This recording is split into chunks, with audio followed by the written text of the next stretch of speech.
Welcome, everyone. Super excited to see everyone joining the call. We're just waiting for a few seconds for everyone to be on the call, and then we could start our webinar today. And as per our tradition, as we wait for everyone to fully join the call, feel free to take a moment and just make sure your microphone, you're in a stable environment, your internet is stable, and you can introduce yourself in the chat by sharing your name, organization, and where you're joining us from. We will be starting our webinar in the next 3 minutes. Good afternoon, good morning, good evening to everyone that is joining us from across the world. Know that different people are joining using different time zones. For some, it's beginning of day, for others it's afternoon, and others it's late evening. Good morning, good afternoon, good evening. Welcome to today's WASH Data Labs webinar that is titled Data as a Catalyst for Sanitation Transformation Across Africa. And we have an amazing panel that is lined up for us. Today's session is a little different from how our webinar has run previously, with a focus heavily on different data and operation management systems that others call tools that a lot of you have joined in our previous series. This is the first for this year, and rather than spotlighting the specific systems, we are stepping back to look at the bigger picture. So looking more around financing structures, governance arrangements, and institutional conditions that determine whether data systems are built to last. We're once again delighted to be joined by our partners who have helped and supported us run this particular webinar, particularly the Global Water Operators Partnership Alliance, GWOPA, and the Eastern and Southern African Water and Sanitation Regulators Association, known as ESOAS, in bringing this conversation to everyone. Our shared goal remains to support utilities, regulators, governments, researchers, and development partners in advancing stronger, more integrated sanitation data systems across Africa and beyond. We have a very strong belief that there should be a pyramid approach where local, that's grassroots utility municipality data systems feed into national data systems and all work interoperably with other sectors that are both contributors and beneficiaries of the water and sanitation sector. So just a quick overview before we dive into the webinar. Kindly remember that for our webinar, the first half of our webinar, all the participants would be muted just to ensure we give our panelists enough time to share their insights, and then we would open up the microphones once we get to the question and answer session. So we'll begin with a brief set of framing reflections, looking at where the sector has come from and what this conversation is built on. And then from there, we will move to a panel discussion exploring how data, governance, and financing intersect to drive sanitation transformation in Africa. And after the panel question and answer, we will have an open session for all participants to ask questions. We want to hear directly from you. We want to hear not just your questions, it may also be insights that relate to the context that you are particularly working in, and then we would close with some brief reflections and next steps. Again, take a moment to ensure that your internet is stable, that you are in a conducive environment for you to participate fully and actively in this webinar. Our chat will remain very open, so feel free to post any questions that you may have during the course of the conversation before the actual Q&A session. And then feel free again to re-ask those questions for those that would be able to when we get to the Q&A. So think about it as the chat as a place for you to hold those questions, just so that you don't forget the questions that you may have.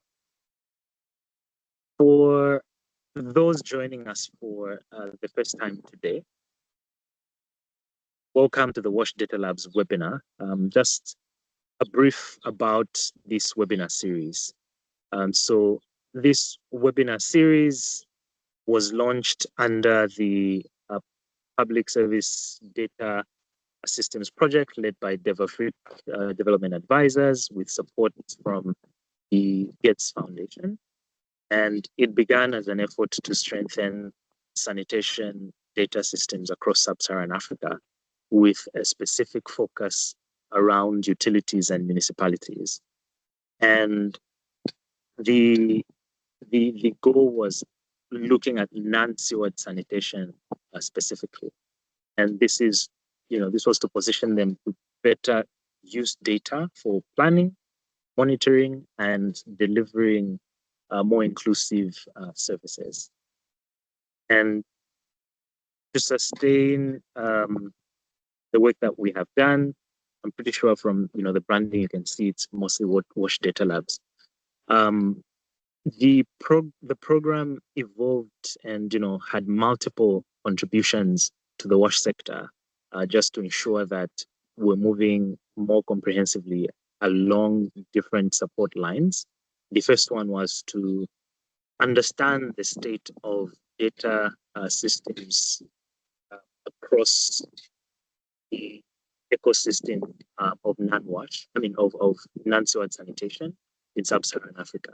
So just to get a sense of what was the state of non-sewered sanitation data systems, what were people using, what were the regulatory frameworks, what were the mandate structures, how were people using, generating, analyzing, and operationalizing data through the sanitation chain, and then drawing some lessons from non-WASH sectors, because there's usually a tendency for sectors to learn from within the sector, yet a lot of the challenges that sectors face are cut across sectors. And so we took a pause to draw some lessons from non-WASH. So the lessons came from the health sector, just to deepen understanding of how other sectors strengthening their data systems.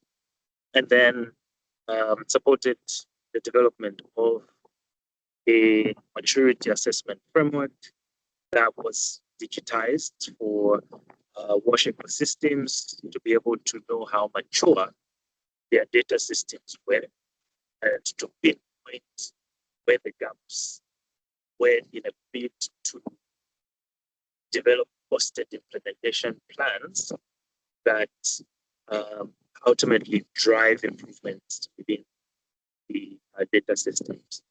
And then we landscape and developed an interactive dashboard that captured various data, various sanitation, water systems that are used across sub-Saharan Africa and South Asia. This was to ensure that there was a repository that actors within the WASH sector could learn from, in terms of understanding what systems are out there for us to adapt, what systems are out there for us to learn from and better improve the data systems that we have. And my colleagues on this call will be sharing links in the chat to some of these resources that you can find on the WASH Data Labs website. Then we also providing technical support to facilitate cross-learning and insights sharing within the ecosystem as it pertains to data systems as a whole. Here, again, develop the best terms of reference for 𝗪𝗏𝗃 sanitation that is free for actors at the utility municipality level and beyond to actually download and use within their contexts as you build your data systems, and then implemented that by building a proof of concepts in Lusaka, Zambia, with the utility, the Lusaka Water and Sanitation Company, building a 𝗪𝗏𝗃 sanitation module that could be scaled to the region as a proof of concept in the sector. So a lot of resources have been produced through this work. That's, I began to mention that with a bid to ensure that these efforts were sustained. Dev-Afrique launched the WASH Data Labs, which is more long-term program that continues to support the sector through knowledge exchange, technical assistance, and access to key resources that include the 𝗪𝗏𝗃 sanitation data systems landscape reports that I mentioned, the sanitation data systems tools mapping dashboard or data and operational management system interactive dashboard, the 𝗪𝗏𝗃 sanitation module terms of reference, that is the best terms of reference that us from various geographies across Africa and beyond could download and adapt to their local context. The data systems maturity assessment tool owned by ESAWAS, the health sector learnings report that draws best practices from the health sector, and the webinar series, which has been recorded, and you can find previous webinars on the website. You have recordings, you have learning materials, which are summaries on the different data and operation management tools that were spotlighted. And again, all of these resources are available at the WASH Data Labs website, and we encourage you to explore these resources and use them within your work. Since we launched this series, just a brief snippet on the webinar series. Since we launched this series, we have reached over 1,001 participants from across 40 countries, across different geographies, not just Sub-Saharan Africa.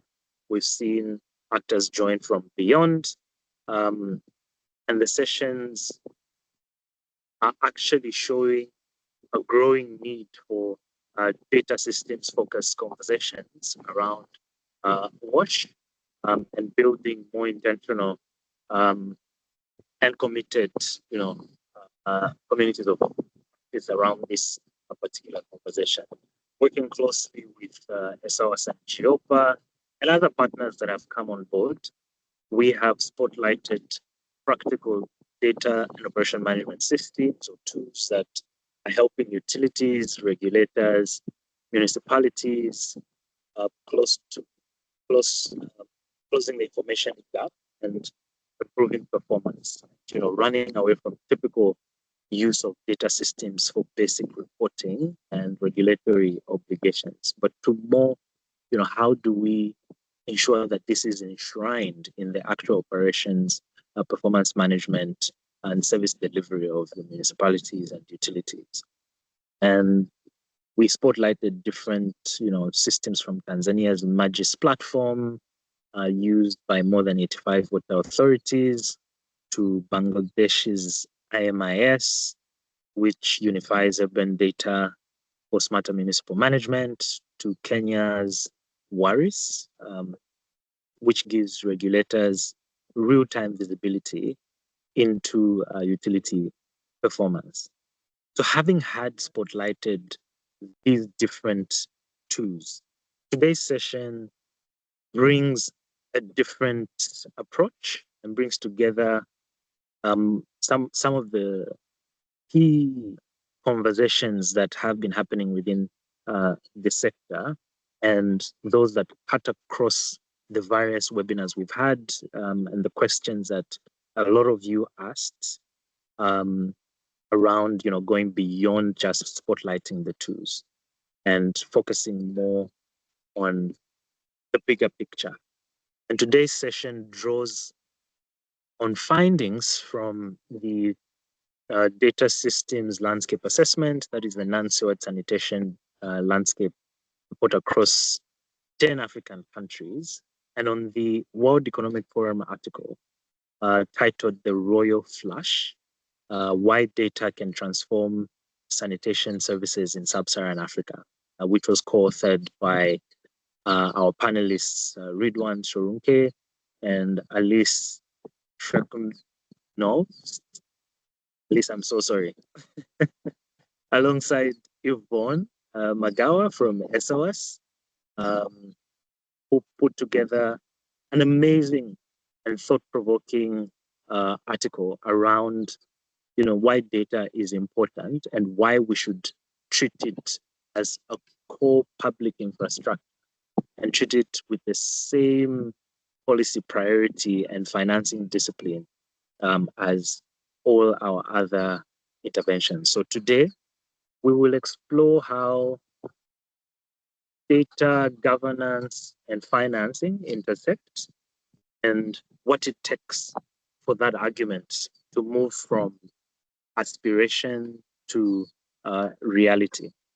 And even more specifically, we will look at how utilities adopt and operationalize data for decision-making, how regulators and governments create enabling environments, how donors and financiers could shape data system priorities, and how mandates, incentives, and political realities, also determine what is actually possible on the ground.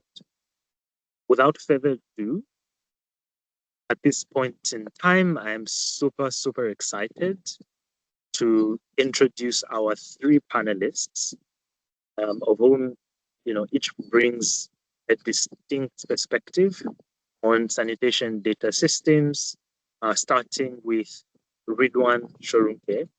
So 𝗪𝗏𝗛 is the principal executive at Dev-Afrique Development Advisors, where he leads the organization and is a strong thought leader around WASH data systems and was the brains behind the inception of the WASH project on supporting utilities and municipalities, and co-author of the World Economic Forum analysis alongside Alice and Yvonne. His work focuses and is usually at the intersection of institutional governance and operational realities shaping sustainable development, but for this conversation, sanitation as well, data systems across Africa. And we have our second, before we move to our second panelist, 𝗪𝗏𝗛, could you come on camera just so that our participants can see you? Hi, Shakur. Yeah. Hi, 𝗪𝗏𝗛. Thank you. And then we have our second panelist, Alice, who is a sanitation sector expert with over 2 decades of experience, shaping how development institutions finance and govern sanitation systems. Her work at the Gates Foundation, which a lot of us on the call intersected with, led major investments in sanitation data systems and informed large-scale infrastructure, financial and financing initiatives across Africa. She now advises governments, multilateral organizations on sanitation infrastructure investment strategies with a focus on scaling sustainable and data-driven systems. Alice, if you could come on video and just say hi to our participants. Hi, great. Thanks for having me. I'm excited to be here. Thanks, Alice. Our third and last panelist is Dr. George 𝗪𝗏𝗛, who is a water researcher and group leader at EOAG in Zurich. His work focuses on how organizations learn, adapt, innovate, and reconfigure themselves and their stakeholder ecosystems. He is particularly interested in how organizations build the capabilities to access, use, and act on data. So that is turning data into decisions that ultimately drive sector-wide transformation. Dr. George?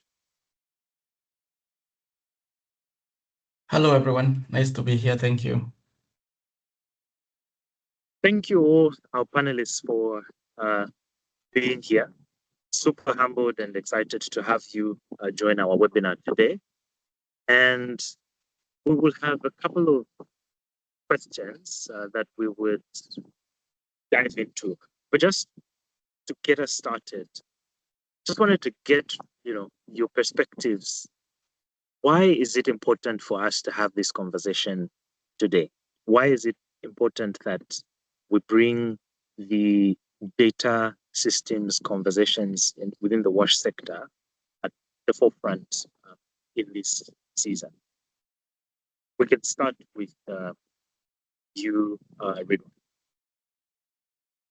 Oh, thanks very much, Shiko, and thank you very much, everyone, for taking the time to join the call today. And more importantly, also thanks to Alice, who triggered the conversation while she was at the Gates Foundation several years ago.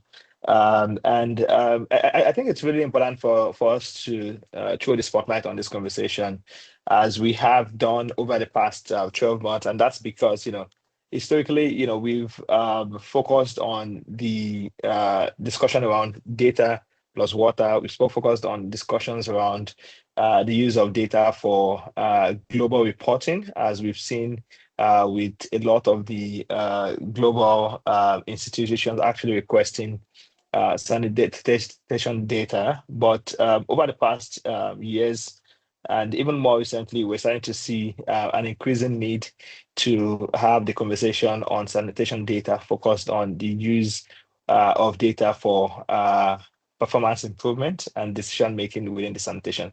And I think it's even much more important as we've seen a rapid change in the funding landscape. It's triggering a lot of conversations internally around the viability of utilities as a standalone institution. What does financial viability looks like when funding to the sector in general is declining, and when there is an increasing need to have discussions around sustainability for utilities and other actors within the sector. So I think at the core of it is data, and at the core of this conversation, it's the use of data for other things beyond global reporting or even country level regulatory reporting. Yeah, thanks, Ridwan. And I see, Alice wants to jump in, and Alice. I could not agree more with what Ridwan just shared. First, thanks again for having me join this call, and thanks for the huge amount of work that you all have done on this seminar series so far. It's really been fascinating to listen to all of the different practitioners share really how far some of these data systems have already been developed. So I think it's just a fantastic time in general to be bringing a lot of these streams together for sanitation. But I think just, following on what Ridwan just shared, it is a specific, I guess, in a really important moment globally around development architecture in general and what's changing. There's just high levels of uncertainty. We talk a lot about the need for organizations and governments to be resilient because of climate change. But we also know at this point, if we didn't know before, resilience is required not just because of new weather patterns, but because of new funding patterns, new governance patterns, new political climates, and that those are mostly challenges that I just named, but there are also a lot of opportunities. There's an enormous shift in what's possible with alternative energy, what's possible with data. And I think drawing on the high levels of uncertainty and the real need for resilience, every government and their public service agencies that have a mandate to keep public services running really need to take responsibility for their own decisions right now. They cannot rely on external partners for really guiding this work, and so data has always been important to feed into decision architecture, but now more than ever, I think there are both the capabilities and the imperative for organizations to really take that on themselves. And so I think it's absolutely fundamental. And then in the geographies where we as the Gates Foundation were working for several years on the Seawise work, I think it's really impressive how far along a lot of the utilities and cities are coming in terms of taking responsibility, taking over a full mandate for sanitation services, not just sewage services. And so there's more demand within governments to start thinking through how do they use data for their own decision architecture and decision making, both the planning, from planning all the way down to the operational and tactical levels. So thanks for having me and having the conversation. Thank you, Alice. And I see Dr. George has is ready to jump in. And just before you jump in, Dr. George, there's one very sorry about that. There's one very interesting concept that the Royal Flash paper brought up. That is the paper written by Ridwan, Alice, and Yvonne. It's around the fact that even as we talk about this data and why it's important, we tend to assume that there is no data, right? But there is actually a lot of data. The continent is data rich, but information poor. So just want to hear a little bit on that from you, Dr. George, as you share your initial opening insights. Thanks a lot. I would compliment the two earlier speakers that it's an opportune time, especially for 𝗪𝗏 Sanitation, to think about data, specifically because we have new organizational forms, the utilities. We have them being mandated to now provide sanitation services, but then the mandate is coming before structure in the utilities. And now, since structures will need to be built, I think one of the key foundational things that needs to be built is a data structure for 𝗪𝗏 Sanitation. And with this, I mean data will be foundational in the information that it yields, and also the knowledge stocks that comes from that information. And this knowledge stocks is what is used to make decisions, whether they be operational, strategic, or policy. At the end of the day, you need the data so that you move up the chain to information, to knowledge. And of course, for these, you need capabilities that we will discuss along here. But without the data, it just means you are flying blind. You just don't know exactly why you are making decisions. And of course, we have to think in terms of what decisions do we want to make. At this point, we want better coverage. We want safer service provision in sanitation. But then if we don't have data to inform that in all aspects, I think then we are not even doing justifiable investments in general.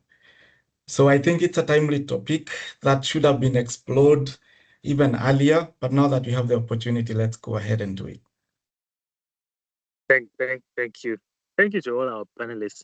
And one thing that keeps exciting me is we also have a lot of conversations around data. I mean, not focused conversations, but conversations mainstreamed into other broader, bigger conversations around water and sanitation infrastructure, which is a key priority. But when we talk about data, usually it's very tied and confused with IT infrastructure, right? So in most in most entities, be it at the utility all the way up to the regulatory level, when you talk about data, it's usually IT infrastructure and IT-focused skill sets, right? So as we start to hone into this conversation, want us to also really differentiate, when we're talking about data, what are we actually talking about? What do we mean? And how does that feed and intersect more broadly with the IT that the sector talks about? Now, I'll throw that back to you, Dr. George, and then if Alice or Ridwan wants to chime in before we move to another question. Now, this is actually interested, and I was curious to jump in on this because there are different forms of abilities within an organization, and having the IT infrastructure is just having the infrastructure. If you don't know how to leverage it to convert data into worthwhile decisions, then having the infrastructure or the technology is really useless. So the IT teams are very useful in the conversion or leveraging of data from source to use in decisions. But I think from an organizational point of view, data teams are much broader, they are more cross-functional, and they are more cross-hierarchical. For example, if you want to look at data for sanitation, you will need someone who understands how to acquire the data or collect the data, someone who knows how to process the data, someone who knows how to convert the data into decisions. And these people might not be one person. Alternatively, the people in such a team will also have to interact with, for example, the MDs and the CEOs for strategic reasons, as well as maybe even the households for them to acquire the actual data on the ground. So I tend to think that this differentiation is very important. And every time we go to a utility and ask for data people and we get the IT people, it already signals that there is an opportunity to really develop a data team in that sector. Yep. So maybe Alice or Ridwan, you have a view on this? I could weigh in just maybe kind of jumping ahead a little bit to why we initiated the grant and this work is that there's, and going back to your earlier comment, Shuko, that there's sometimes data-rich environments that are decision poor. There's, you can get data. I think, let me step back. When we were working on sanitation, we heard a lot of conversations around this, like there was a data gap. And that conversation was driven by the need to assess the SDGs. It was hard to assess how far or along were we on the SDGs. If we had this data gap, how would we know how far behind we were? And in another initiative, we were talking about how these utilities would make decisions to make their best investment. If there was better innovation, we needed better innovation because utilities needed better solutions. And then you looked closely at those utilities' decision-making processes and you realized that they did not have the tools to optimize their investments. There was no way for them to say, this innovation is better than what we have right now, and we would be able to save this much or go this much faster toward our mandate if we just had X. And so the assumption that optimization would drive better decision-making or better ability to optimize would drive better decision making and then drive innovation was not realistic, frankly, in sanitation, in the areas at least where we were investing.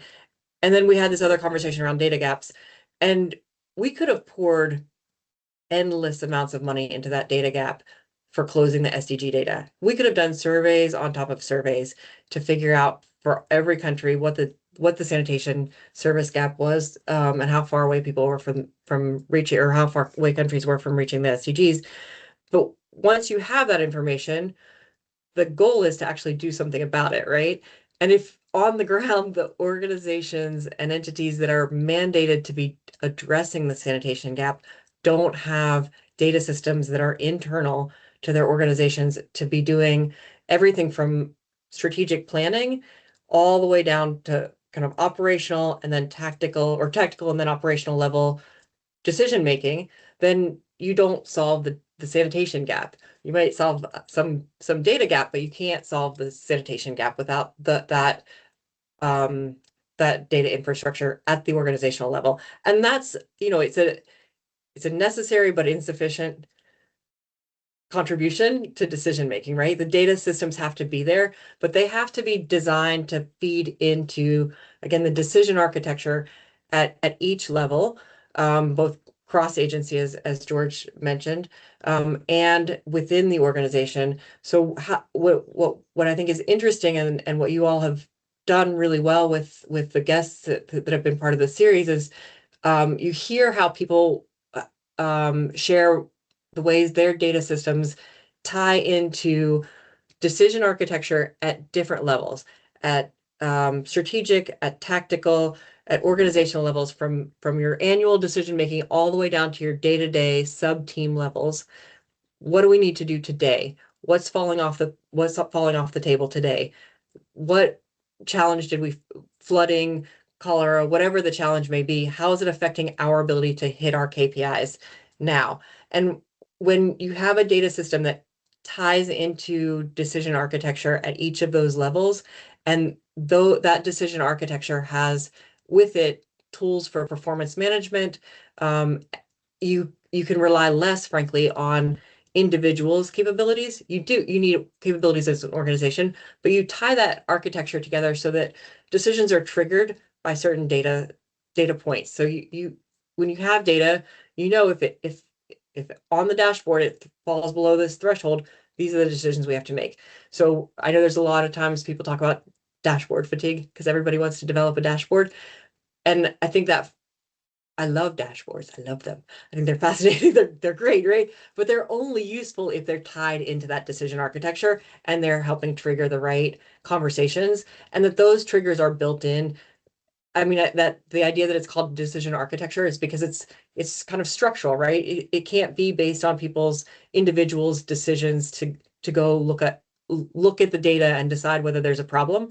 It has to be automated a little bit and built into the structures. And I think that's where the kind of generic and often like vaguely used term data loses meaning, is because we're still chasing numbers in that kind of a little bit old school way, where we're looking for every project's end line and baseline. We have a stack of end lines and baselines, and it's absolutely unrelated to operational data, decision making, performance management, and not just performance assessment that a regulator might do, but really performance management that you have to do internally.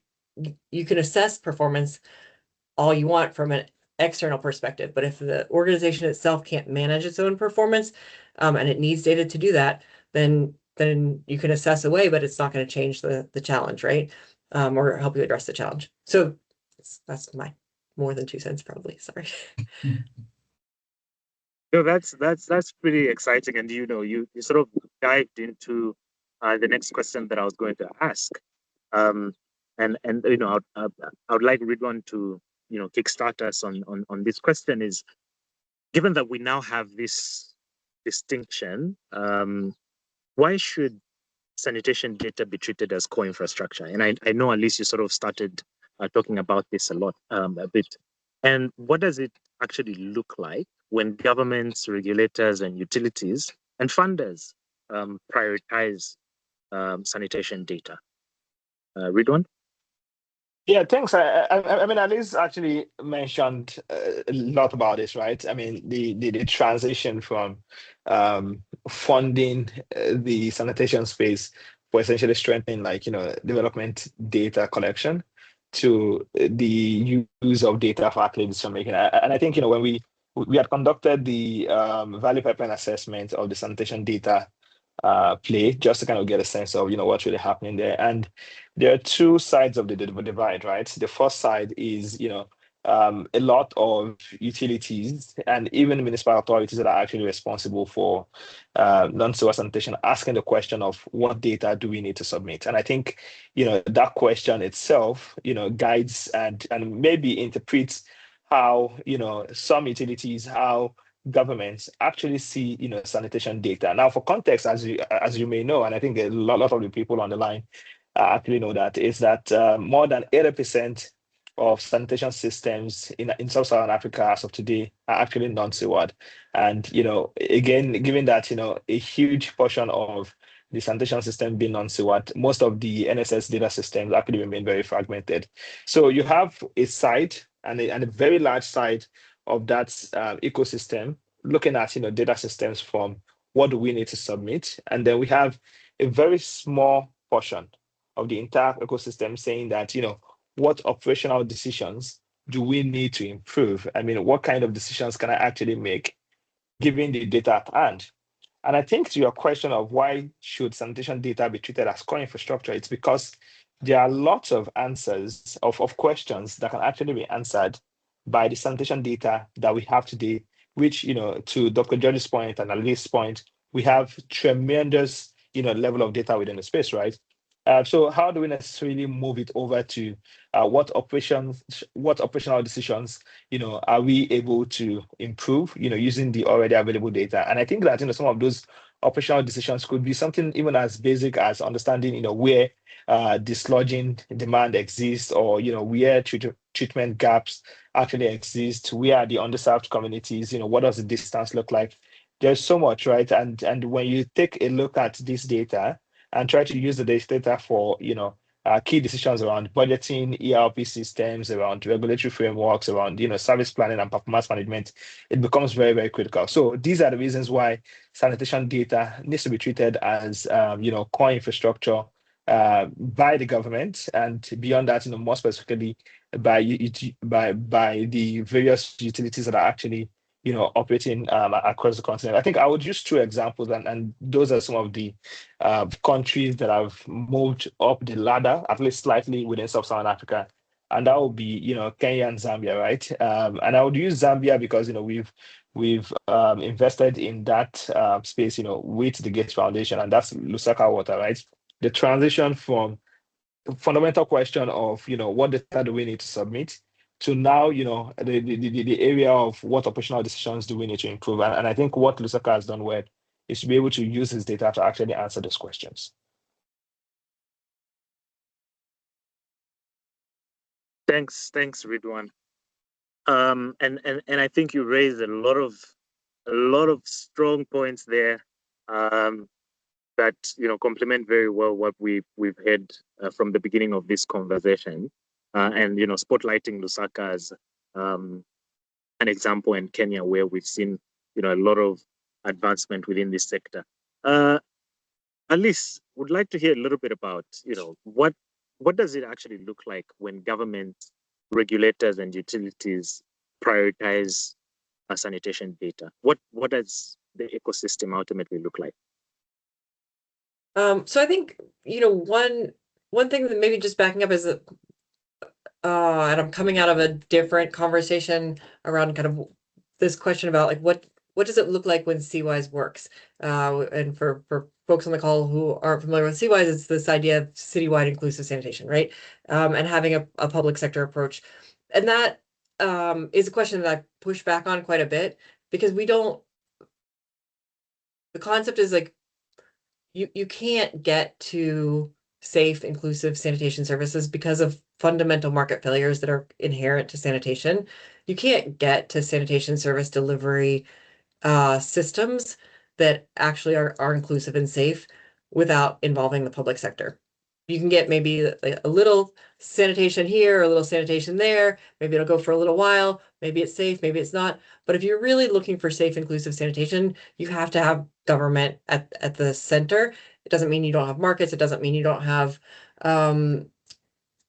private sector actors, but the public sector has to orchestrate that. Then what it actually looks like is entirely dependent on the starting point of where a city or country is in terms of the evolution of their utility frameworks, their governance frameworks, what their infrastructure situation looks like, the political constraints and environment. And I think the same for data. Like when what does it look like to have data as infrastructure? Ideally, there is a movement government-wide in a lot of cases to be building and investing in data as infrastructure. There's an entire digital public infrastructure movement happening, right, across sectors. So ideally, you have sanitation and water and sanitation services folded into that larger governance perspective on digital public infrastructure and data systems for governance. That's to me what it looks like when you have data as a kind of considered to be an infrastructure asset for governments being efficient, meeting their mandates, delivering services for public goods. I think what it looks like for sanitation specifically, one of the things that I think is really important to remember is when you have data infrastructure for an established sector, like, not that any sector is smoothly operating in any country, regardless of context or starting points, from the US to the Netherlands to wherever, there's always room. Continuous improvement is fundamental to public services. The service needs are changing, the service opportunities are changing, and the resources are changing. And so you have to constantly have continuous improvement. Data as infrastructure enables continuous improvement, and it enables more stakeholders to be part of the conversation around that data infrastructure. I think in the scenario of sanitation, and especially where countries are taking on a new aspect of their mandate or a new mandate entirely, for whether it's utilities or municipalities are finally acting on a mandate that's been there, those public sector organizations are creating a service sector or formalizing a service sector in a space where it's been either managed entirely by the informal sector, where it's been kind of a hybrid of informal sector, private sector, formal, and maybe a little bit of government influence here and there, sometimes not even positive influence.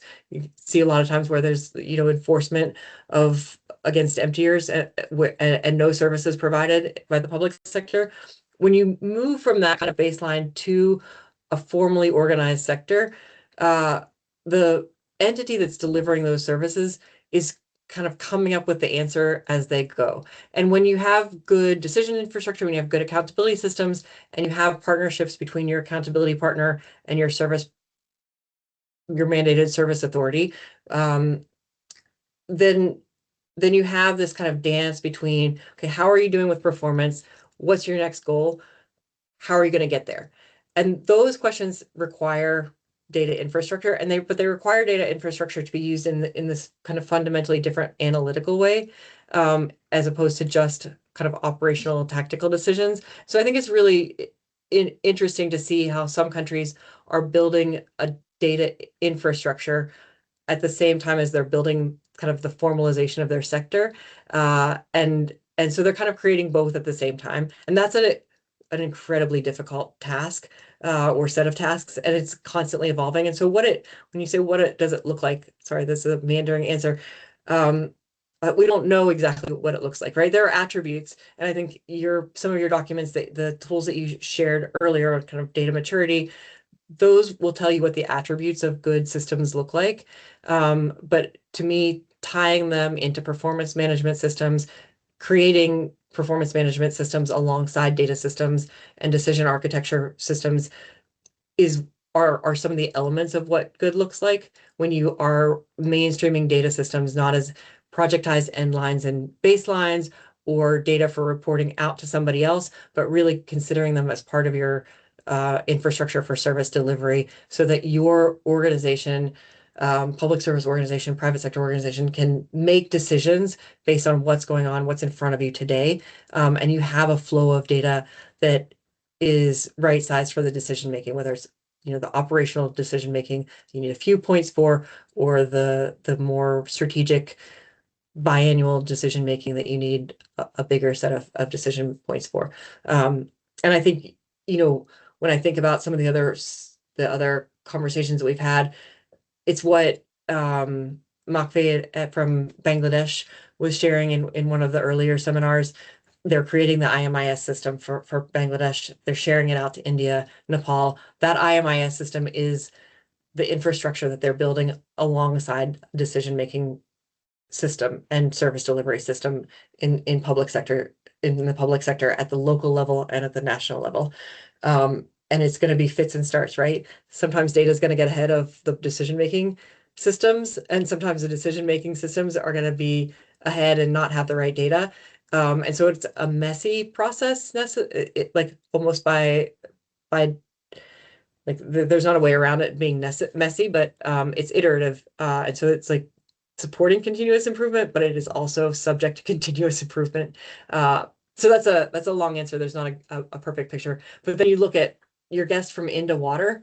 Holy cow. I mean, if you go back to that webinar on 𝗏𝑊ater where I mean, it's Malaysia. They're well seasoned and mature as a utility in their service delivery systems. But the way their data systems and infrastructure feed into all of their decision making at every level is amazing. And so that it's good to know that's the goal. And right now, some countries are in different stages of pursuing that goal. And I think that's a perfect segue to my next question is around, because I'm pretty sure a lot of people are asking, what does it take to move from collecting data to actually using it for decisions, right? Because usually what you see is you get into a room, there's a huge conversation around KPIs. People have 160 indicators. When you then try to match with the type of decisions they're trying to make, then you discover there's a huge mismatch, right? So there's a lot of misalignment between the data that is generated and the decisions that they ultimately want to make. So, Dr. George, what does it take to move from collecting data to using it for decision? I like the way you phrase it, collecting data to using it. I think the whole process starts from the decision, how you want to use the information or the knowledge that you will gather from the data. And I think that's the starting point. When you figure out what exactly you want to do, for example, in a utility, do you want to, for example, reduce non-revenue water, or do you want to know where it will likely flood in the next, 10 years, and then you want to do something about it? When you know that decision that you want to make, that is the time I think you start thinking about the data that you will collect and the kind of analysis that you will apply to it.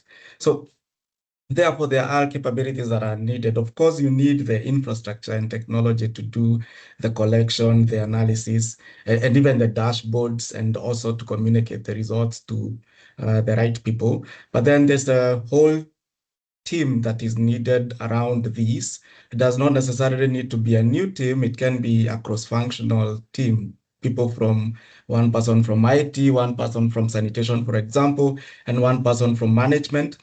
And these people need the capabilities and the ability to speak to each other and realize and come up with an actual decision that needs to be made in line with, let's say, sanitation. And this then decision needs to be communicated. So moving from data to a decision requires a lot of communication and collaboration, which is cross-functional, so between different departments in a utility, and also along the hierarchy of the utility, because at some point, the manager will want to hear some information or data from maybe a water meter reader, for example, or from an emptier, or from someone else. So it becomes very hierarchical sometimes, and sometimes it's also very cross-functional when two people from totally different departments speak.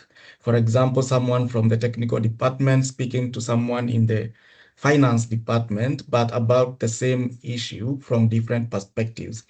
So in this case, the utility needs to sort of understand, or here the management or the leadership of the utility needs to understand that it's not just a matter of collecting data for the sake of it, or for example, so that they can be compared with another utility or to check whether they are meeting the benchmarks, but rather, first of all, looking for an actual outcome within their coverage area that they want to optimize for, decide to optimize for it, and then get the necessary data.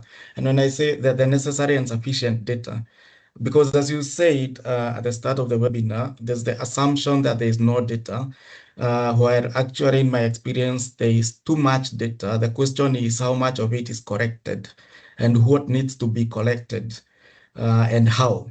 And then how does it need to be analyzed so that it gives meaningful insights and knowledge? And how does that knowledge stock get stored in the utility? And how does it get updated over time? So moving from data to decision in an organization is not as simple as doing a baseline somewhere. It is more figuring out which data do we even need in the first place, and for what. So this would be my take on this, Shuko. I'm sure there's much more to add, but I'll stop here. No, that's a very helpful context. And I've seen Ridwan wanting to jump in. And I just, as you jump in, Ridwan, I wanted to tie this particular question to, I think Dr. George started mentioning around how the different levels within a firm or an ecosystem leads to the use of this data. And so from your experience, not just within the WASH sector, even from beyond, right, is how much of what an organization can do with data is determined by its mandate. Because we've seen, cases of mandate rivalries that cause siloed data, conflicts, etc. So how much of what an organization can do with data is determined by its mandate, and who is actually responsible for changing that? Thanks, Shuko. And I think you've actually mentioned it that this issue is beyond sanitation, right? I mean, we've had issues of mandate rivalry in sanitation, in health, in even conventional data like geospatial data. We had an assessment, value pipeline assessment on geospatial data in Nigeria, and I think one of the key issues was really around mandate rivalry. And I think that from the assessment we had, one of the clearest findings was that fragmented mandates can actually create fragmented data systems. And, we've seen it in several places across the continent, in several sectors as well. And in many countries, right, municipalities manage part of sanitation, right? And then the other part is being managed by utilities, right? And often what you see is water plus sewer sanitation, and then non-sewer sanitation, as well as it's been managed by the municipal authority. So, and you then see that even regulators themselves would oversee portions of the system, while private operators actually hold significant operational data. For you to actually fix the data gap, and for you to be able to actually strengthen that system that ensures that there is a clear pathway from collection to operationalization, you need stronger quality of data. For you to have stronger quality of data, you need a very rich data, a very comprehensive data. And again, for data to be sustained, it's got to be able to influence budget and operations. And for that to influence budget and operations, it's got to be comprehensive. So what we've seen in some of the countries that we've engaged in is the fact that governments are starting to understand that you've got to be able to consolidate mandates under one institution. And when you consolidate mandates under one institution, the investment in data systems that's been done by that institution plus the previously held institution can all be consolidated within an institution, and then sustainability can be embedded into it, right? And I think we were seeing examples. Again, I'm going to use Zambia, where historically, Lusaka Water, never had mandates over non-sewer sanitation, even though, it's a very significant portion. But now, they do. And that's why, with the Gates Foundation, we had actually then invested in the creation of a non-sewer sanitation portion of their enterprise resource planning system, right? So again, I think it's extremely important, because without that mandate, clearly stipulating that this institution can go after non-sewer sanitation or even any other part of sanitation, right? They're just not going to collect the data there. And I think that another important point is that there is no universal non-sewer sanitation minimum data sets that works everywhere, because again, it's because mandates differ significantly across countries, and institutional environment, and it's important for data systems to actually align with operational realities. So I know that we have several government actors here today, and I think that that discussion is often the hardest to resolve. It's often the hardest, and it requires like very strong top-down engagements. I think conversations around data collection involves a lot of bottom-up engagement. When it comes to resolving mandate rivalries or mandate alignment issues, it requires top-down engagement. And for us to actually talk about effectiveness of data, for us to talk about transitioning from collection to the use of that data for operations, that data has got to be comprehensive, mandate's got to be consolidated, and we can start to follow the path that other countries are starting to take to say non-sewer sanitation as well as sewer sanitation and even water can all be embedded within one single institution. Thanks, Ridwan. And that's very, very well knitted. I remember one case where you have various actors, a ministry of health, local government, you have the Ministry of Water, you have utility, municipal, and they have similar indicators defined differently, right? Because they're looking at it from a very different perspective. And ultimately that leads to fragmentation and poor data because they're generating the same data, just very differently, right? And I think the Lusaka case that you brought up is very interesting because I know that they have put together a committee that has helped harmonize the different mandate owners' definitions across indicators, and that has helped move the needle around data systems. So in 1 minute, any additions, Dr. George? Because I am reserving my next question for Alice to kickstart. Okay. Yeah, I think something to put across here is that all the typical institutions that work around sanitation in one way or another, be it the municipality, the utility, and the regulator, all need data or ideally want to use data. But then they prioritize data differently from different perspectives, as Ridwan was saying. And I think the hardest for the water utilities is that among that stakeholder network, most of the time, it is the utility that has the least power to negotiate what sort of data really works for them sometimes. And therefore, a lot of some of the times from some of the observations, you find that the utility is, yes, collecting data, but not their data, not data for their use. Maybe they are collecting to be regulated, to report to the regulator, for example, and not necessarily collecting data intentionally to improve their performance because of this conflict of priorities and the hierarchies of power. So I think that's also an open question of how can we help utilities to be able to advocate or to sort of advocate for themselves when it comes to the kind of data work or data that they are told to collect. How can they negotiate for data that also talks to them as a utility and not just to an external actor like a regulator or, for example, like a monitoring organization? Yeah. Thank you, Dr. George, for that. And as we talk about data, right? Data does not sort of operate in a vacuum. It operates within tenets that govern that particular ecosystem, and usually bordering around funding, right? And what we're sort of seeing with funding shifts and in the ecosystem is that less funding is going towards process or system strengthening efforts to more huge, tangible infrastructure, pipelines.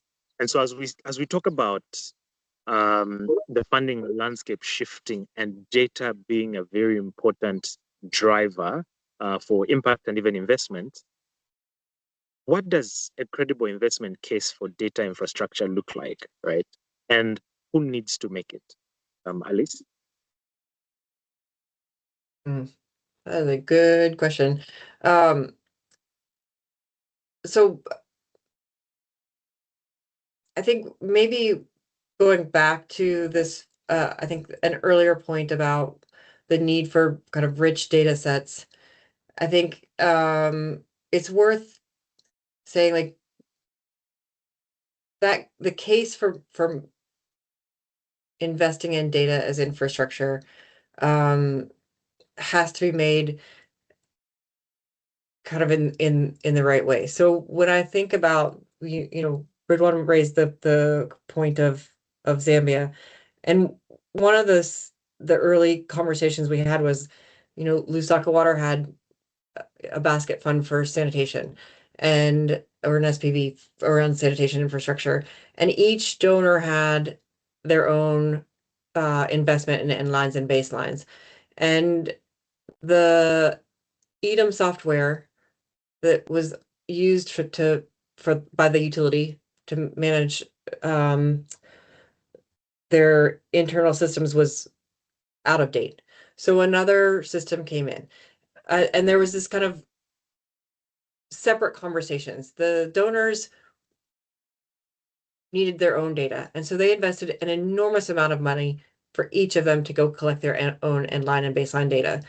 Meanwhile, you have the utility that they're investing in that didn't have a data system that they could rely on, and that produced data that was quality enough for the donors to just say, okay, what are these data points? If you're operating a strong utility that's ready to take $300 million worth of investment, give us this data and we'll have our end line and baseline, right? The donors kind of in deciding that they needed to go to circumvent the utility to go do their own end line and baseline data was like a clear indicator that they didn't believe that utility could manage its own data. And yet they were investing $300 million almost in hardware infrastructure. The logic, I never landed really a good explanation for why, as a bank, you would invest $300 million into an organization that didn't have sufficient understanding or system to understand their customers, their revenue sources, and the nature of their market in order to use the bank loan that they were getting to do their work. That wouldn't happen in any other business case scenario, right? And so when you think about donors, I guess I still don't know how that. I mean, we all have some ideas of why this happens anyway, but that's, I think, a huge red flag scenario where you can see that there is an incentive to invest in hardware that is unmatched with the incentives to invest in non-infrastructure hardware or non-physical hardware, or non-hardware infrastructure like data systems. That seems to be fine. I actually think that when you said that there's more interest in investing in hardware infrastructure as opposed to systems, I think what I am seeing is that there's actually more conversation around investing in those system strengthening efforts right now than there was maybe 5-10 years ago. We don't know how durable that's going to be. We don't know how well designed those investments are. But I am seeing more conversation around system strengthening, because I think there's been a lot of conversation around not just that one example that I've raised in sessions quite a bit, but I think that's been raised that has come up a lot of times where you have major donors investing in extraordinary amounts of money in hardware into organizations that don't have the management infrastructure to translate that concrete and rebar into services. And if we're trying to achieve services, concrete and rebar without a management system doesn't give you services. It gives you kilometers of pipeline. And those kilometers of pipeline, we've all seen them be laid, in any given city that have nothing to do with services, kilometers and kilometers of pipeline, or infrastructure treatment plants that never go online or never work, or don't get connected to those pipelines. We've seen that happen for so long, and it'll go in waves where, you pour money into the soft infrastructure, and then people say this isn't working either, and they go back to hardware. But right now, I feel like we have this opportunity to get the soft infrastructure investments prioritized and to get them right, or to do better with that work. Make it less performative and make it more tangible for really guiding the service delivery work that is in front of us. And for sanitation specific, that's almost across the board. Do you build schools or do you build education systems? Do you build clinics or do you build healthcare? Do you build wastewater treatment plants and pipeline, or do you build sanitation outcomes? And the appetite, I feel like those other sectors have moved toward outcomes, service outcome earlier, and sanitation was just a little further behind. And so hopefully, we're here now and we're focused on outcomes. It went from the MDGs to the SDGs. Does everybody have a toilet? Access to a toilet was the MDGs. Let's start building toilets everywhere. Let's start shaming people into building toilets. Let's get these toilets built. And then there was like a kind of a realization that we shouldn't just be building toilets. We actually have to do some of the soft work. In rural sanitation, it was a different soft work. In urban sanitation, it's the systems work. So you can see the evolution of the conversation. Data is fundamental. Data systems, not just data. I mean, you can have all the right data, but if it is not in a data system, and if it is not in a data system that is attached to decision architecture and performance management, not just performance assessment from external, but performance management, then you can have all the right data. You can have heaps of rich data, and it doesn't get you to better services either. Just like concrete and rebar doesn't get you to services. The data has to be in a system that is tied to other systems that are driven by a set of incentives for performance improvement and continuous performance improvement. And I think what's exciting is to see some of the regulatory work that is also kind of really adapting to this idea of incremental improvement and moving and requires data to do that, and saying, okay, we know that these services exist.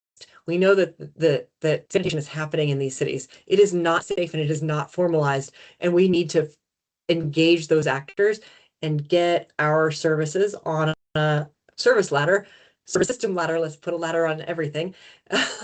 Let's put our service system on a ladder to incrementally improve how formalized and effective our services are as a city.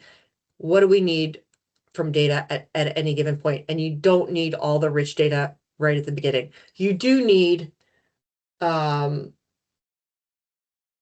for kind of creating those systems, which is different than the operational data. How do you get funders to do that? I think that we're changing, like I said. I think that sometimes we think words are just like development words, but really the shift between MDGs and SDGs did matter. It shifted what conversations as donors we could have around how we use money and what we wanted to see as an outcome. It hopefully changed at the country level, some of the conversations from the ministry level all the way down to start having conversations about what mandates looked like. And when you bring that kind of supply of funding from the development sector along with the demand side, you hopefully incrementally improve the use of money and the ability to keep pushing towards service improvements and keep pushing data investments towards service improvements, not this kind of external assessment, test taking effort, which invariably leads to like cheating, right? Like nobody wants to report on their test that they're not doing great. And when you have that data and the purpose of the data driving toward continuous improvement, and you have a kind of an ecosystem of actors around you saying, let's incrementally improve, let's not penalize for not being at the SDGs right now, then you have kind of an alliance of using data systems for continuous improvement. And hopefully resilience, because sometimes good right now and at any given time, but especially right now when you have like energy outage, like electricity outages for weeks, when you have the kind of economic shocks that we're facing, good might look like going backwards, but not going backwards as fast as you might be otherwise. And I think we need to get comfortable with that. And I think that's real. Like your service levels might be decreasing and your coverage rates might be decreasing, but they would be decreasing a lot faster if we didn't have a ton of people on the ground using the data that they have, using the decision infrastructure that they have to be triaging the situation as best they can in the real situation that they're working in. And just before we open up the floor to our participants to ask questions, just wanted to get Ridwan's perspective as well on this topic.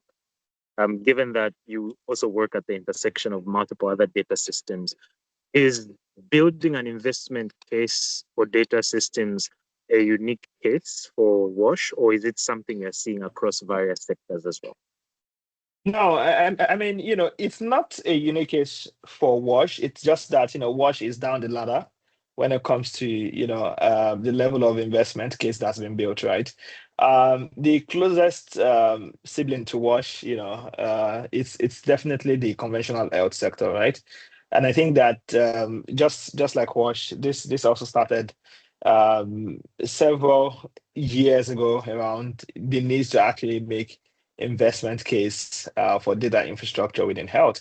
But the reality is that the health systems became significantly stronger once government actually understood the fact that data systems were essential infrastructure for surveillance, financing, planning, and service delivery. And when I talk about government, right, I'm just talking about it from just one major whole. But beyond that, there are also other actors within the health sector that have understood that data systems are actually essential infrastructure. So when you kind of think about it within the utility level, and you could say that the utility level of health is the hospital, right? Or even in some instances could be the PhD. PhD is run by government. Hospitals can be run by government and private sector institution, right? But there is a strong business case for it, right? Because the data systems that's been invested is helping to actually track several things, right? Beyond performance management, beyond surveillance, it goes as far as staffing planning as well, contingencies. It goes as far as demand estimation, right? But also general overall healthcare management, and so it's gradually moved from donor-led financing, which is still quite significant in health, to more of commercial financing, right? And I think some people would make the argument of what's the investment case, right? When investment in data actually requires large capital upfront. But the reality is, once you start to understand that better data help you to improve your dislodging efficiency, helps you to be able to target customers better, helps you to be able to actually drive environmental compliance, helps you more importantly with cost recovery, because I think the sustainability and even viability of utilities is really tied to how much they can actually recover their cost, and there is no better way for you to recover those costs without strong data systems. And beyond that is really in terms of like how do you necessarily manage your assets and essentially plan for the long term. And I think that just to clarify again, is I think when we talk about data systems, it goes beyond the dashboard. And I know that in the WASH space, or even development general, they like dashboards. It's really good, but remember that dashboards is just the platform for communicating the several connected data behind the scene, right? It comes into a dashboard and gives you, we need to actually target customer in city A, or we need to actually improve our efficiency in B. But beyond that, there's an ecosystem of data, and that's why we've actually been talking about the implementation of very strong enterprise resource planning systems, right? Which can essentially bring everything together and help to translate that. But again, I think just to round off, my point here is that data systems should not be framed as nice to have. it's actually important for institutional performance. And finally, it's the fact that we just can't say it, right? It's easy to say, but I think, Shuko, the work that the team has done over this past month has been demonstration. You've got to be able to demonstrate, right? How other utilities have used it, and that's why we've brought in actors from Southeast Asia and South Asia, but utilities also from the continent that are actually going through that journey. So when you look at how Lusaka Water is actually using its ERP system to be able to make critical decisions, then it gives you a clear sense of how you can actually use it as well. When you look at how Nakuru is actually using its ERP system to be able to actually recover cost, it gives you a clear sense of this is how I can actually use this massive amount of data within my repository that have historically been used for donor reporting, for performance management. So again, we need to show them, what that looks like, and we need to be able to demonstrate that, this is why you need to do it. If you invest $1 in data systems, you should be able to get XYZ from it. And I think that's the best way to actually demonstrate an investment case for data infrastructure within the sanitation space. Maybe, Shuko, can I just add just a quick anecdote? When the mandate was just being shifted for it wasn't even Zambia wide, it was for Lusaka Water first, and then shifted from there. There was not consensus that the utilities should be doing non-sewage sanitation. And willingness to invest in the utilities doing non-sewage sanitation was definitely not obvious at all levels, right? There was no unified calling for the sector to shift into this sector. And when we pulled together this, what we called then the equity dashboard or the 𝗀𝗃, it was like a picture of, okay, here's the way this suite of investments has worked. This is how much this utility is going to have to pay back. This is what that means in terms of tariffs. And if you're not going to get it from tariff increases, it's going to have to come from your taxes, whether it's in the form of repaying a loan for failed infrastructure or just a subsidy transfer to the utility. It's going to come from your taxes. It may or may not result in services, but this is how expensive this set of investments is, and this is how far you're going to get with it. By design, you're going to get this far. And when you map that out with just the rough data that we had access to, and we shared it, I recall the dinner meeting we had with one of the ministry officials and said, this data, nobody looked at this when they made this investment case. And this is kind of how hard it's going to be for this utility to pay this back. And this is how much you're going to gain as a city by design in terms of service improvements. If you had looked at this data, the need in a different way with data in your decision-making process when you made this set of investments, and you looked at different scenarios, here's what you could have been doing. Here's what you could have been investing in. You could have increased your coverage by this much for the same amount of money. You could have reached this many poor people. You could have invested and covered all of your caller areas. You could have done scenario B and C and D, and you could have compared those scenarios and decided what's best for your country based on your own policies and priorities. And because you didn't use data in your decision-making, this is what you landed with. And you could see, like, that dinner, I don't know if anybody from Zambia is on this call who might have been there, but that dinner lasted like 2.5 hours with a high-level ministry official. And he went through every single square of this crazy, ridiculous spreadsheet. And then there was a political appetite for investing in data, and a lot of the work that Chola has been leading from NOASCO, that's cross agency. And I think, eventually there was appetite to revisit the RP, but I think sometimes it's really dissecting some of the past decisions as a way to make a case. You're not necessarily going to get $1 of data equals this many dollars of savings in the same way you might for health or other services, because it really depends so much on where you are in the evolution of your data systems, your infrastructure decision-making systems, etc. But I think kind of doing kind of forensics or dissecting past decisions to say what could we have done better if we had better data is, and how expensive was that mistake if we had this decision infrastructure that was data driven. What were the scenarios that we left on the and what would that have meant for us?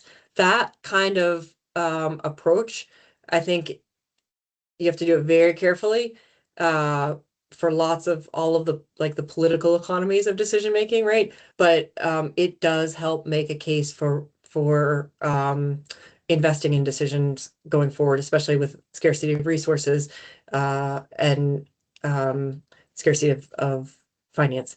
So I think there's a call for doing that in research, in practitioner-led research, in funder-led research.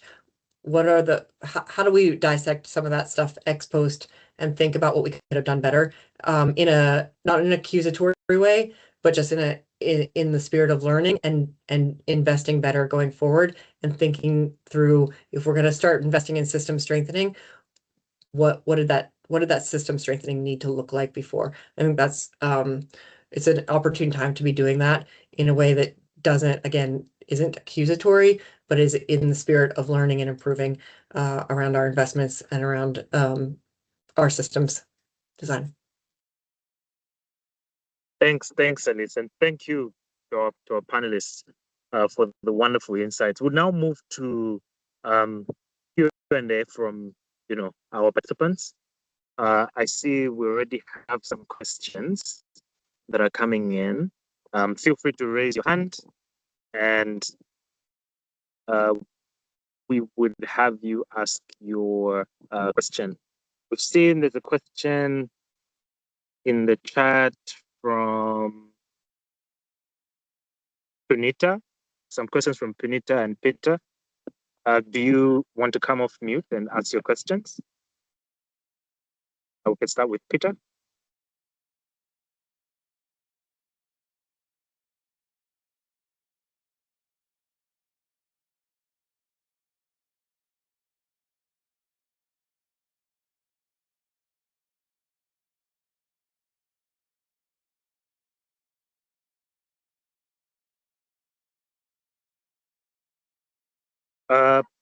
Punita. Hi, Shuko. Hi, Ridwan. Hi, everyone. Actually, my interest is more on wanting to know whether regulators are ready to accept that to ensure the utility providers finance or interested to finance data infrastructure and further enhancing it with now machine learnings and everything that comes with it in order for decision support system, whether they are ready to recognize it as a capital expenditure. So it can be of a value creation for that particular utility providers, because at the present moment, it is still recognized only as an operation expenditure.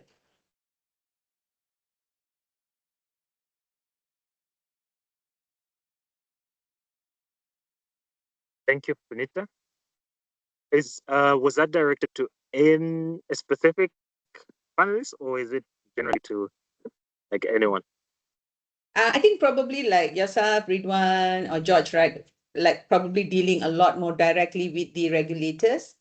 Whether you have seen those kind of shift, because unless the regulator recognizes when service provider submitting their business plan and they say that I want to spend, let's say, 10 or 15 million dollars in developing the data infrastructure and then expanding it further for decision support system and whatnot, unless regulator recognizes that as a capital investment, getting utility providers raising those kind of money from lenders will not be possible. So I feel the ecosystem doesn't really support when service providers, especially in this sector, to pump in such amount of money. And then one thing is pumping in money to develop. Number two is continuously maintaining and improvising it, because a lot of time it just dies down after the first round.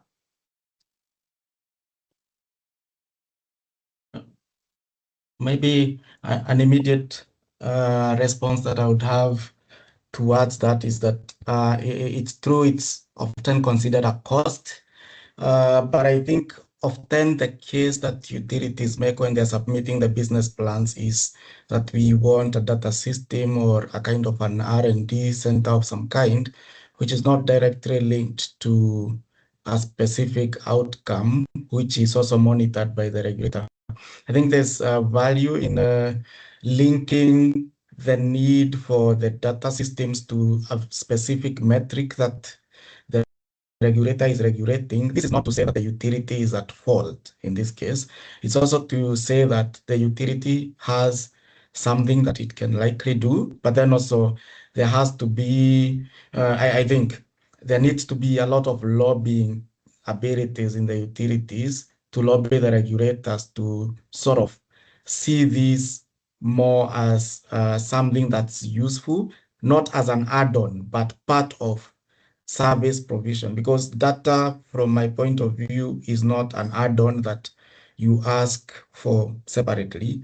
It should be linked to infrastructure, which is providing a service to some extent. So I think this link is what is missing, where the business plan shows we want money for a data center, for example, or for data infrastructure, but they're not linking it to analyze data for what specifically, and how will this impact service provision and performance as a function of what the regulator monitors.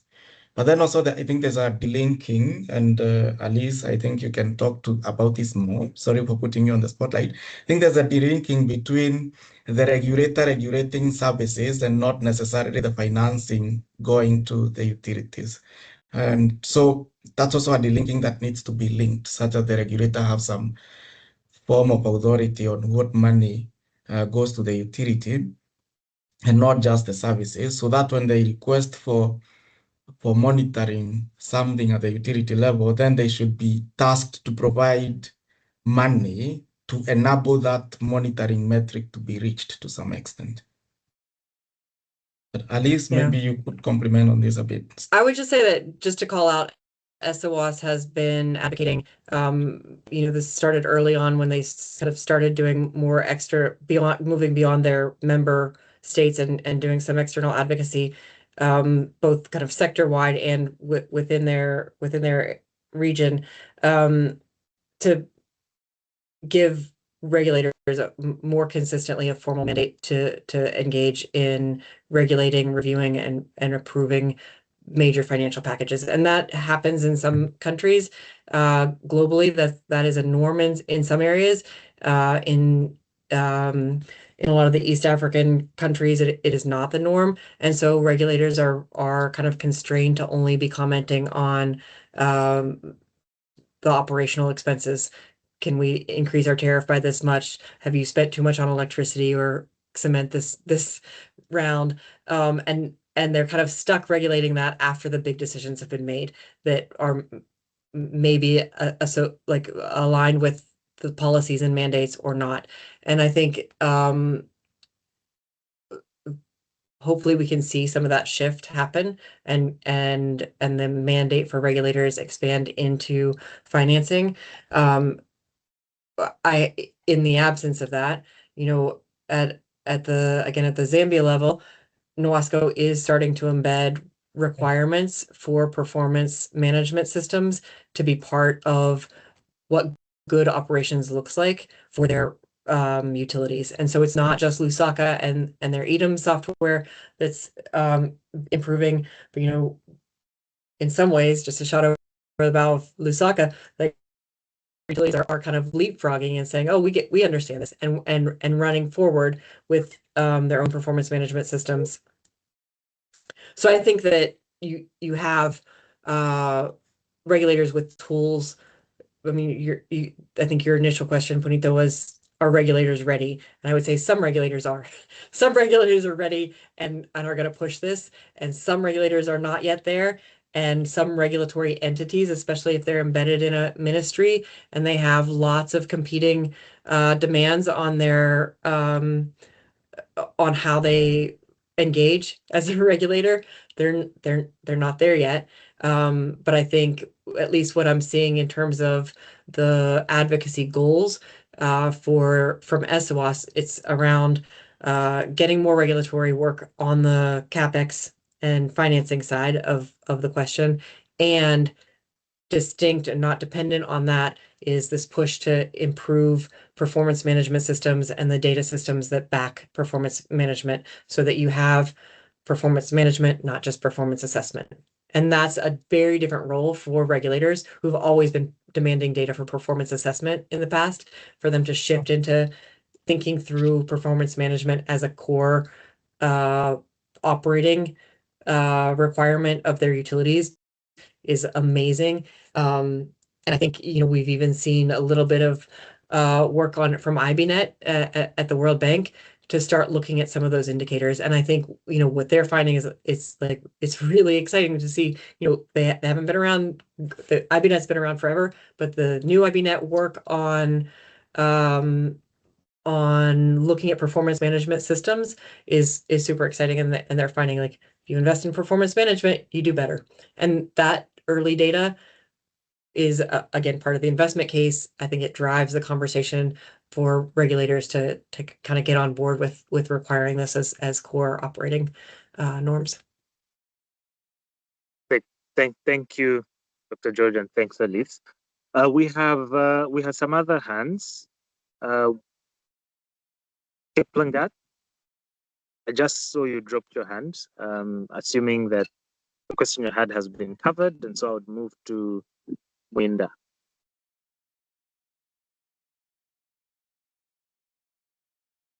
Yes, 𝗪𝗪𝗪𝗪𝗪 here, Kampala.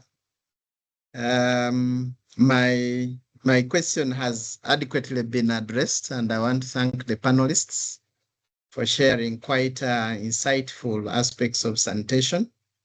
My question was related to how we tap into investments for strengthening data infrastructure, given the competing needs. Many of the people would like to have investments into infrastructure as opposed to what is usually called software, and attracting financing from private sector to invest more into data is often lacking in most of our spaces. Of course, the issue of mandates, split mandates, and fragmentation in service provision is evident in most of our countries. But how does this get strengthened? Of course, now investing in integrated data systems that capture from all the other sectors is quite important. But the missing link is, how do we tap into investment into data systems?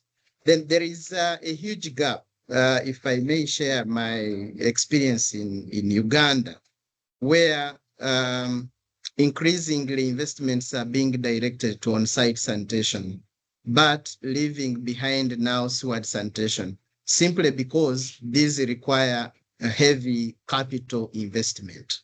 And private sector cannot easily be attracted into this, given the long-term return on capital investment. We also see that somehow when it comes to investment into fecal sludge treatment plants, private sector quickly completes transportation and emptying. Now, when it comes to setting up fecal sludge and wastewater treatment infrastructure, they are limited in those spaces. So my question is, how do we mobilize investments and financing into data systems, strengthening data systems, but at the same time, help utilities, service providers to attract investment into infrastructure? So that was my question. If it can be substantiated further, the better for me. I thank you, panelists, for the good presentations. Thank you, 𝗪𝗪𝗪𝗪. And any panelists, anyway, before we jump into the panelists, there's a question from Grace. Grace, are you able to speak? Grace Sishugi from Kenya.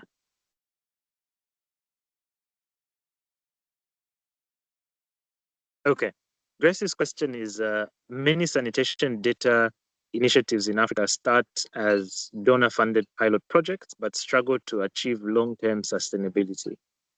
Based on your experience, what are the 3 most critical governance, financing, and institutional factors that governments should prioritize to ensure sanitation data systems become permanent public infrastructure rather than short-lived projects? So those are the 2 questions. So combining with a question from Abdul Malik, over to the panelists. Maybe Dr. George can kickstart, Ridwan, and then Alice. Yeah, I would attempt to address the last one. It's not easy to frame these kind of challenges into 3 points, especially when you talk of governance, financing, and the rest. But I agree with you that number 1, a lot of data initiatives are done by external partners and not necessarily the NGOs, which means at least there is some data work happening within the sector. So the question is, since that's where we are, from there, how can we start? And I think one governance option would be to already start with the NGOs and ensure that every utility that works with an NGO gains some form of capacity or capability in data practices.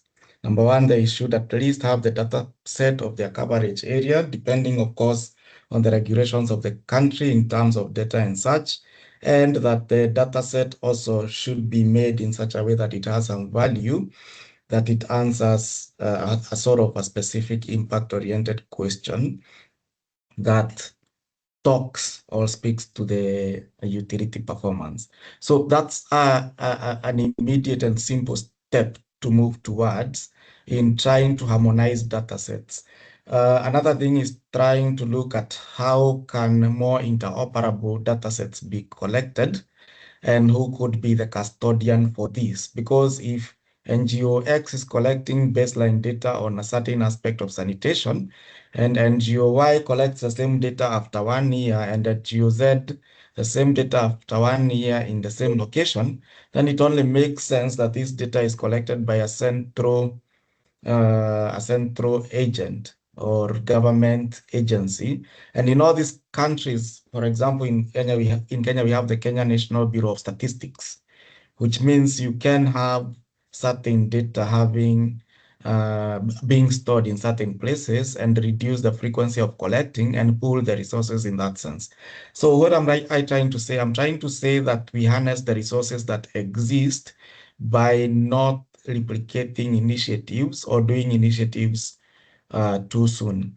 Nevertheless, there is the need to also provide clear financing or funding for data activities, because if that doesn't happen at the utility level, then basically most regulations will be blindly created, because then what will be informing them?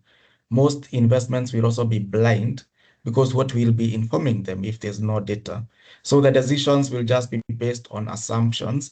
And that for me is the biggest case for investment in data systems, that if you don't invest in data systems, then what you do, any decision you make is based on an assumption that you cannot prove if you're put to the task of proving it. And therefore, you're using sort of guesswork to some extent to make investments, and that has never been optimal in any case. So this would be my 2 cents on this. I do not have an immediate response to the second question, but I think it's a very pertinent question for this conversation that we should also explore a bit further. And it would be interesting to engage further with the participant who asked it. Sorry, I forgot the name, but I would be interested in having a 30 minutes conversation around that question in a sense. So over to any other panelist or Shuko in case there's additional. Ridwan? Yeah. No, thanks. I mean, this is really helpful. I think to Grace's question around long-term sustainability and how do we move away from short-lived projects to more like permanent public infrastructure? It's essentially saying that, number 1, you learn by doing, right? And I think, it's really important from, really important that we move away from, we are thinking about data from just, the donors need the data, the regulators need the data, or, WHO needs the data, right? To really looking at it from, we need the data to be able to perform. We need data to be able to work on a day-to-day basis. We need the data to be able to be sustainable. I think that's extremely important. And I have a very strong private sector background, and it's a question of, on a day-to-day basis, when I used to go into the boardroom, we would have the question about, what does the data say about, our customers? What does the data say about, our market segment? What does the data say around our competitors, right? That's like our day-to-day, right? And I think it's really important that the water and sanitation space starts to look at that. And I think, again, is, there's also an important part of cross-sector learning, but intra-sector learning as well, because it does seem as if, for countries where they have more matured, water systems, they've been able to justify the cost of data systems within the water utility. It's not, you really don't need to tell them that you need a data system to run a water utility, right? It's like a given. So whenever they structure, financing for major infrastructure within any water utility, data is definitely a component. Because if you're going to be running a very large water utility, you need definitely to know the data on everything within that utility. I think it's the same thing when it starts applying, within sanitation as well, right? But for that to happen, intra-sector learning is important, cross-sector learning is important, and we need to show what's possible. Second part of it, to Grace's point is, I think at the end of the day, she spoke about financing. Yeah, people talk about financing all the time, and we saw that in our assessment, and which was why, as part of the work, we had developed like a non-sewer sanitation terms of reference to say, in one angle, you can essentially decide to go for a conventional developer who has designed the ERP software, and then you can essentially install it, and then you use that. Or this is a TOR, you can build it, right? And I think we've seen that. I think it's in Tanzania. Yes. It's in Tanzania where they've built stuff in-house, and I think in Kenya where they've used, I think that's Microsoft Dynamics. If too much is I think it's Microsoft Dynamics, right? Which is not as expensive. So I think the message track isn't really a case of go for the most expensive. It's go for the one that would work, and then it helps you demonstrate the value of that data systems. And third is, I think we need to show more, right? Which is why, to Alice's point around, she likes dashboard. I think it's most business leaders who just want to see the dashboard. They don't want to see anything behind it, right? And I think dashboard would help them to get a clear sense of, you can improve your top line, which is the revenue, from $1 million to $250 million, right? The first question anybody would ask, within the boardroom is, how can I make this happen, right? So I think showing the utility of that data systems itself becomes quite important.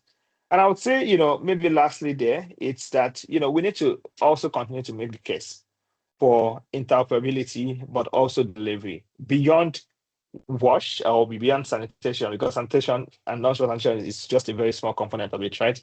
How does it necessarily link to other areas like, health, public health decisions and financing? Because again, it's sanitation is connected to health, right?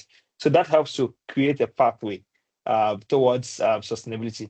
And I think finally on this sustainability topic, I think, the pathway for sustainability isn't necessarily from just saying, it's from showing the way you can actually use the data systems for budgeting, for staffing planning, for cost recovery, and for demand forecasting and things like that. And I think to the first comment, the first question, I'll take a bit around that and maybe, pass to Alice, given that, she had won the donor hat before. But what we had seen was that, yes, it was quite expensive, and, the cost of acquiring this software were quite expensive. And I think part of what we did with Lusaka was really, and Lusaka and even the other partners across the continent, was to look at a provider and then negotiate a rate that is for the continent, right? And there are two pathways to actually financing. One pathway, three pathways. One pathway is either financing, through donor support, and they will essentially say, you know what, we're going to develop this platform installed in this utility. And what we did in Lusaka was to be able to actually negotiate that to a very minimum, to say, we're going to finance the cost of developing this ERP module that is focused on non-sewer sanitation. If we finance the cost of development, then what happens is, like, your capital expenditure is supposed to go down. Then what you then have to deal with is going to be your recurrent expenditure, which is the cost of maintaining the software, which, you know, would be quite minimal when you think about, you know, the value you're actually getting from the software, right? So I think, you know, infusing this and looking at the learnings from Lusaka, and I think maybe when Lusaka wants to launch their ERP system for non-sewer sanitation, we would also invite, you know, this group into it, and you can see the key learnings and how we've been able to creatively design a new financing approach. And if other utility across the continent wants to use that kind of ERP model as well, it's only a matter of, you know, going to the producer, I mean, to the developer, and then keying into the kind of agreement that we've also designed. And lastly, I think with NOWASCO in Zambia, what they are also starting to do is to bring all their utilities together and saying that, you know, what kind of system is scalable, it's affordable, and, you know, can be sustained for a long period of time. And, you know, it's also able to be managed and advised from the WASCO across all the utilities in Zambia. So I think I will leave it at that. And maybe I would pass to Alice to just give the final comment on this before you pass to Shikra. Awesome, thanks. Two great sets of questions. One, just to make sure that we are clear, I love dashboards when they're tied to decision architecture. So the dashboards by themselves, I can see why people get fatigued. But when they're tied to decision architecture, we need this dashboard at this decision point or at this cadence. That's when you start to see the kind of intersection between data systems and performance management systems. And it's at that intersection that I think is where all the hard things happen, or it's the hardest to get right, and it's where the magic happens. If those things aren't linked and you just have an IT department churning out data and beautiful dashboards and decoupled from any kind of performance management system at the operational level, tactical level, or strategic level, then those decisions are still being made without the benefit of that data. And so that's just to say for that point. I think kind of quickly on the financing, projectizing versus systematizing investments in data.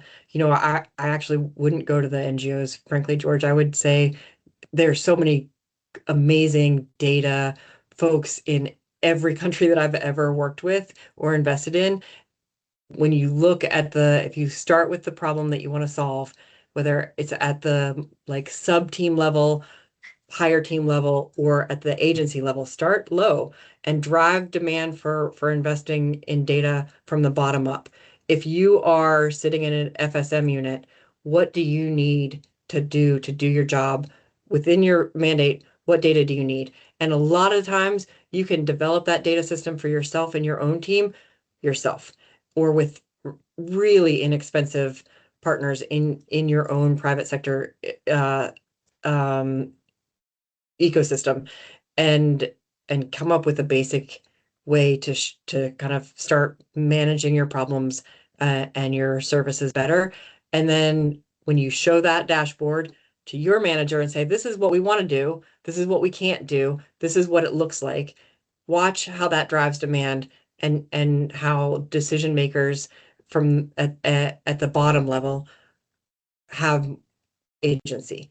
And I think there's a kind of a two-part answer to this, is like, how do we all, not you, like, how do we all, from whether you're wearing a development sector hat or an academic hat or an NGO hat or a public sector hat, how do we all start talking about public sector employees as the professionals that they are, and giving them and talking about them, not giving them, but like talking about them with the agency that they have?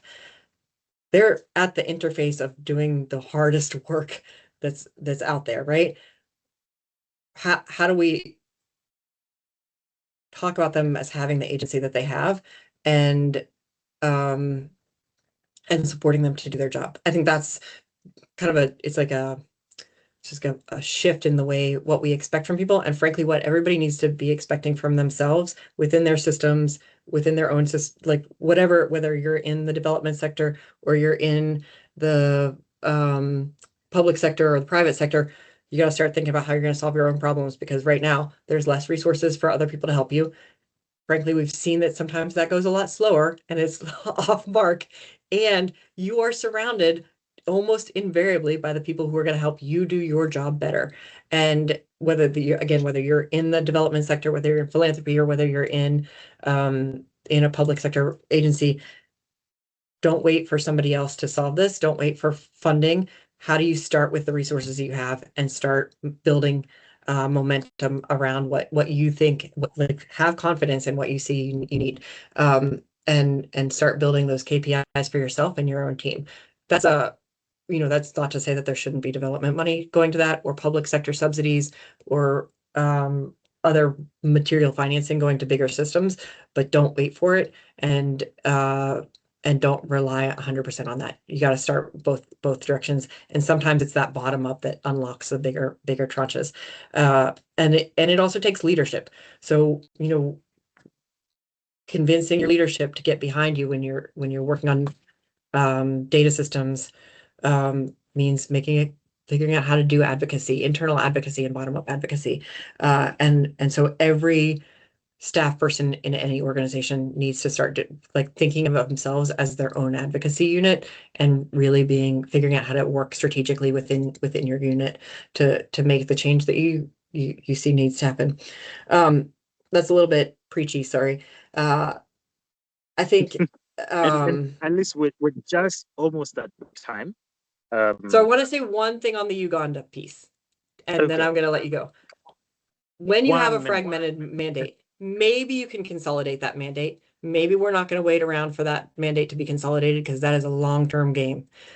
When you're specifically looking at where's the money for FSTPs or treatment, if you have a fragmented mandate and you have a consolidated goal at a city level or a metro level, and you have integrated monitoring and investment planning, if the city and the utility are looking at what are the investment needs citywide from non-Seward all the way to Seward, then you can start seeing how to you can have a consolidated argument for where do we invest. But that requires the utility to say, this is how much money we've put into sanitation already for this much achievement and with this much revenue. And it requires not just saying, now there's money going to non-Seward sanitation, and so we want some for treatment. It means looking at the whole entire city level sanitation investment picture and the whole entire city level set of goals, where there's coverage with formal services, where there's coverage with informal services, and then where you move. And that for Kampala has, there's been a dance around this for a long time. When is there going to be, annual joint planning and data sharing agreements between those two fragmented entities, so that data is the agreements to share data on a regular basis, what data you're going to share at an investment level, at a performance level, at a coverage level, for planning big infrastructure, for planning big finance, and for executing day-to-day services, so that you're cooperating at the FSTPs. And you're not segregating out manual empters and truck emptiers and this kind of garbage and that kind of garbage. It is a question of sewers, non-Seward sanitation. In Kampala, it's also how do you manage your drains and your solid waste. All of those things need to be addressed together in an integrated way. And that's where the decision architecture really is so important. This can't be a one-off, today we're going to decide to plan together and tomorrow we're not. If it feeds into decision architecture, it is an annual cadence to say, this is the data that we're bringing together. This is the cadence we're bringing it together for this set of decisions or this set of questions. And if you don't have that decision architecture, then you start spinning in political, year-to-year political issues, and the the kind of the turf wars and financing competition that that doesn't help anybody, frankly. Thank you, Alice. And there's one last question, which I'll call Ridwan. 30 seconds, Ridwan. There's a question from 𝗵𝗂𝗪. There are many wash data platforms, 𝗧𝗪𝗛, GEMPI, GLASS, and recently I heard about a new project from Acquire called Project W. What value do wash data labs bring to the sector comparing to what exists already? Yeah, Shukra, I actually responded to Beatrice in the chat, Perfect. and okay. yes, but just to mention that, I think we're not trying to create any tool. I mean, that's not what we're doing. And I think even part of what we had seen, Beatrice, is the fact that you're very correct. There are several platforms, within the ecosystem, and the sector's challenge isn't really the absence of tools, but one of fragmentation, interoperability, and how do you operationalize them. So, which is why part of what we had actually done was to take the ecosystem approach, and then to be able to actually look at how can we essentially support the entire ecosystem. And one of the tools that we had, I don't like what tools, but we created a tools map, which essentially spotlights all the tools across the various countries that can be used by utilities and regulators on the continent. And then we've deployed that. So if you look at the chat, I'd also included a link to the Wash Data Labs. And if you look at that Wash Data Lab, you'll see how we are trying to help the sector move from isolated digital pilots towards durable public data infrastructure that utilities and even the government can actually use and scale over time. Thank you, Ridwan.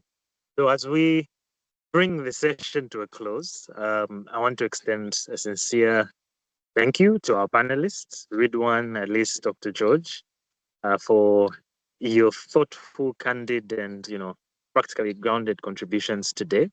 It's been super insightful and exciting. A few themes that stand out from our conversation. Data systems are not simply technical tools. They are core public infrastructure. And treating them as such requires, political commitment, governance reforms, and predictable financing. And then the investment case for sanitation data is getting stronger, but it needs to be made even more clearly by the right people, to the right audiences, with the right use cases, right? And then mandates matter. What utilities and regulators are empowered to do shapes what data they collect, how they use it, and whether it's sustained beyond project cycles. And then transformation is incremental.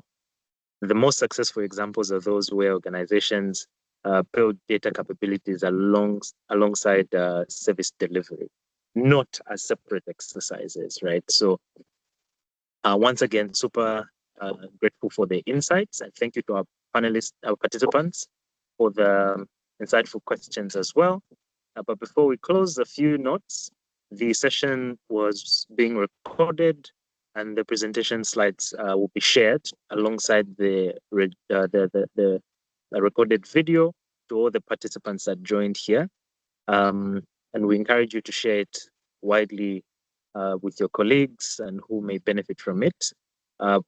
Please continue to follow the Wash Data Labs and our partners, 𝗬𝗪 and ESOAS, for updates on upcoming activities and new resources that are released. And feel free to also engage with us if there's any collaboration opportunities to advance data systems across the WASH space.